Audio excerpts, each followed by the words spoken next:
Hello friends, আজকে আমার একটা ননদের বেবি হয়েছে, তাকে দেখতে যাব। তার জন্য একটু ছোটোখাটো আয়োজন।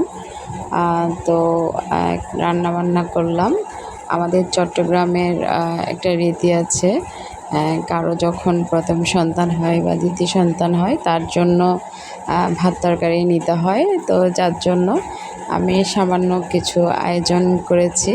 আমি আর আমার শাশুড়ি আর আমার মেয়ে যাব। এখানে আমার মেয়ে আর আমার শাশুড়ি দেখো কি সুন্দর করে ডিম ছিলে নিচ্ছে। সে মানে ডিম সিদ্ধ করলে ছিলার জন্য তার দাদির সাথে অনেক যুদ্ধ লাগিয়ে দিবে যে ছিলবে।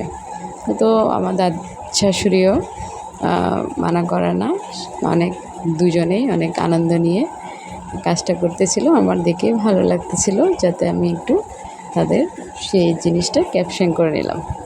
এখানে দেখো আমি আগে মুরগির মাংসগুলো ফ্রাই করে ফেলেছি এবং চুলায় মাছ ফ্রাইটা করে নিচ্ছি। এবং এখানে মাংসটা বসানোর জন্য আমি মশলাগুলা কষিয়ে নিলাম এবং দেখো মাংসটা দিয়ে দিলাম। আসলে ফার্মের মুরগিটা যদি একটু ভেজে না নিই তাহলে দেখতে ভালো লাগে না, খেতে ভালো লাগে না।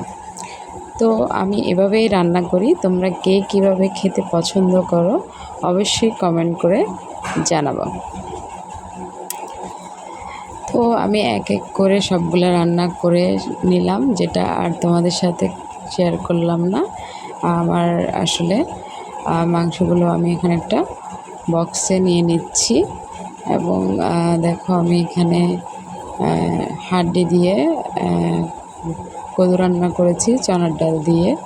তারপর হচ্ছে যে মাছগুলো একদম সুন্দর করে রান্না করে নিচ্ছি। এখানে ডিম কারি করে নিয়েছি ঝাল ঝাল করে। আমাদের চট্টগ্রামে এটাকে ঝাল ভাত বলা হয়। এখন আমি রেডি হয়ে নিয়েছি। এর মধ্যে অনেক ঝড় তুফান চললো আমাদের এখানে। যাক, ঝড়টা ফাইনালি বন্ধ হলো। এখন আমি আর আমার মেয়ে অলরেডি রেডি হয়ে গেছি। চলো যাওয়া যাক। আল্লাহ হাফেজ।